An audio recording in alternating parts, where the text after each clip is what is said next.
আজকেই যে তোমরা প্রথম পরমেশ্বর পিতার ভবনে উপস্থিত হয়েছে এমন নয়, পূর্বপুরুষ থেকে আগে আগে কার থেকে, জন্মের আগে থেকেই পরমেশ্বর পিতার মনোনীত জন আমরা। আর সেই জন্য পরমেশ্বর পিতা আমাদেরকে মনোনীত করে তার ভবনে এনেছেন, অন্য কাউকে আনেনি, পরে জাতিকে আনেনি। কেন আমরা তার সন্তান আগে ছিলাম, এখন আছি, আরও পরে থাকবো। সেই জন্য পরমেশ্বর পিতা আমাদেরকে মনোনীত করে এনেছেন।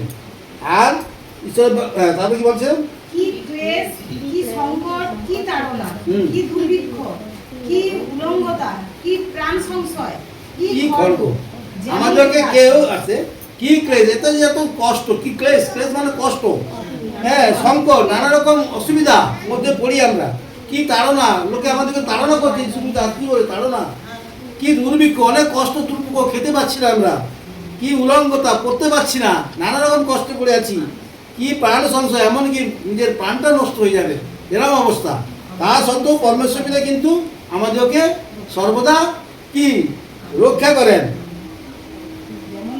যেমন লেখা আছে, তোমার জন্য আমরা সমস্ত নিহত হইতেছি, আমরা বদ্ধ মেষের ন্যায় গণিত হইলাম।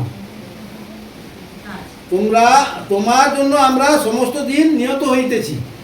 কার জন্য? হ্যাঁ, তোমাদের জন্য সর্বদা আমরা নিহত, প্রত্যেক দিন মরছি আমরা। অনেকে বলে না দিন দিন মরা থাকতে একদিন মরে যাওয়া ভালো, বলে না আমরা। সে যিশুগুরুতে আছি, কষ্ট পাচ্ছি আমরা। এই যে কি ক্লেশ, এই যে নানা রকম ক্লেশগুলোর কথা বলি, এগুলো তো কষ্ট পাচ্ছি আমরা। হ্যাঁ, নানা রকম তাড়না। কিন্তু যিনি আমাদেরকে প্রেম করিয়াছেন তাহারই দ্বারা আমরা এই সকল বিষয়ে বিজয়ী অপেক্ষা ও অধিক বিজয়ী হই।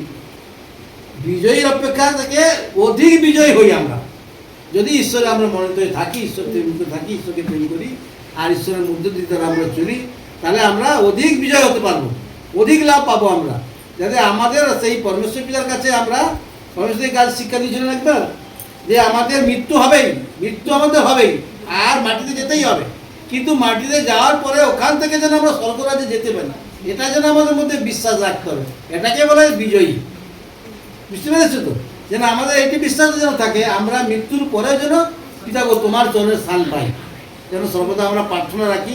আর সর্বদা যেন সেই ঈশ্বরের চরণ তলে থাকার জন্য যেন আমরা সর্বদা সেই ঈশ্বরের যে কার্যগুলো আমাদের দিলেন, সেই কার্যগুলো যেন ব্যবহার করি, সেগুলো যেন চলি, সেগুলো যেন মেনে চলি।